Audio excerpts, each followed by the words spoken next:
but they want to do it 3 times. You can't imagine what happens with the fourth time.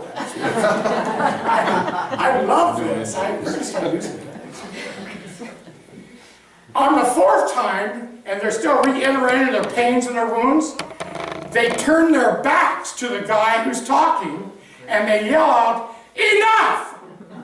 Enough! It's time to let go. Enough!" Isn't that cool? Yeah. This is a pretty good. So Colin said, "Hey, this is me. Oh, we're going to popcorn?" Yeah.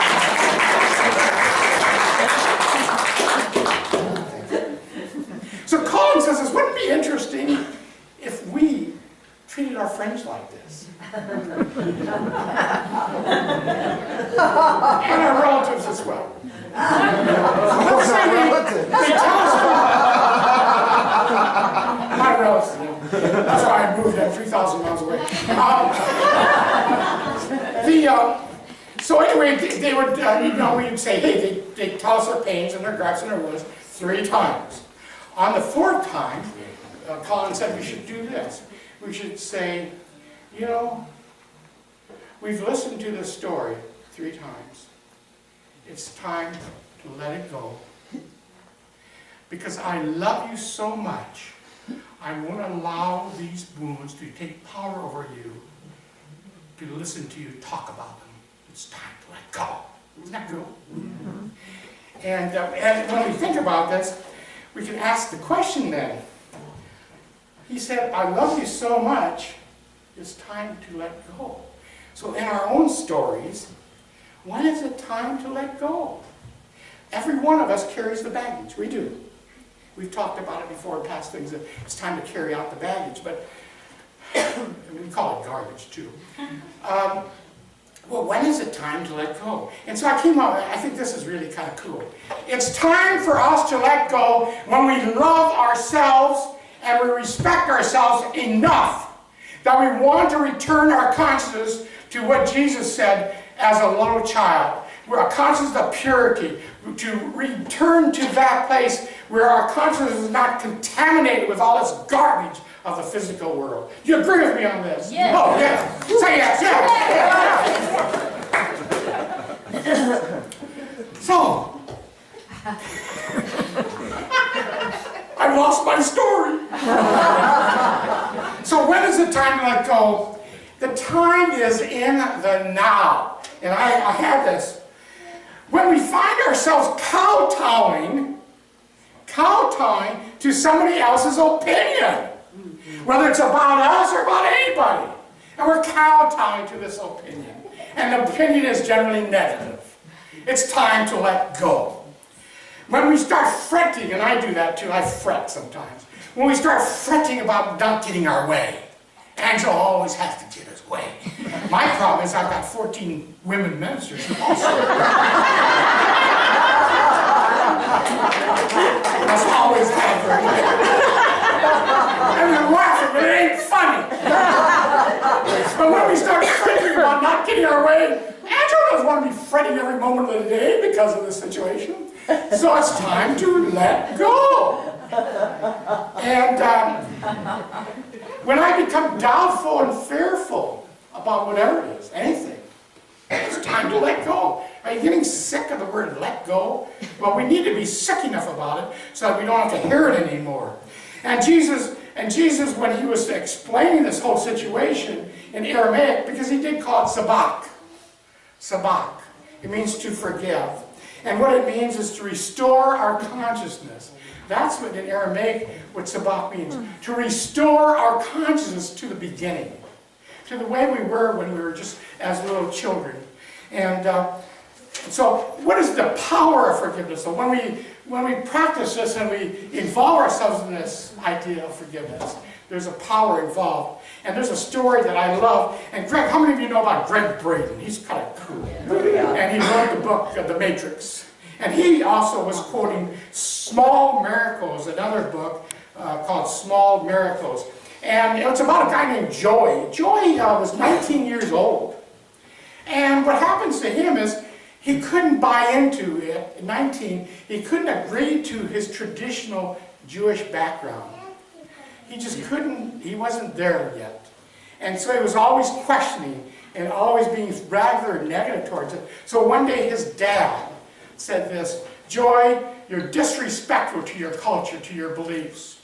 And we're getting sick and tired of your questioning the beliefs. And if you can't change on that, then it's time that we sever our relationship." This is a dad to a 19-year-old son. Wow. So Joy could not adapt to it, so he left. At the age of 19, he leaves home. Well, several years pass, and one day he's in this cafe in India, and this friend of the family, he ran into him. He said, "I've been looking for you, Joy. Your dad passed on." And Joy was, by then he was older and wiser, several years later. And Joy said, "I have an urge. Can I go back home?" He said, I want to study the tradition. I want to study the belief system. I want to find out more about it. So he went home and he spent a year or so studying it and reviewing it. And he was just impressed with the insights that his tradition provided him, that he decided, he had this urge, "I'm going to go and do a pilgrimage to Israel." And he says, in the Wailing Wall, I want to go there because at the Wailing Wall, it's 2,000 years old, that people will go to the wall and they'll do articles of love and forgiveness and literally put them in the wall. The wall was kind of, they had cracks and crevices. They set those statements into the wall. So he goes to Israel, he goes to the Wailing Wall, and he wrote this script out. He said, "Dad, I love you so much, and please forgive me for the way I treated and the pain I brought to you, the family." So he puts that in a scroll, and he looked on the wall, he walked and found this perfect right place to insert this. And he reached up and he inserted it up above, and just mysteriously, this other piece of paper came out at him and landed on the ground before him. It was very mysterious. So he picks it up and he's reading it. Can you imagine what it was? Yeah. "Son, I love you, and I apologize. Please forgive me for the way I treated you." Awesome.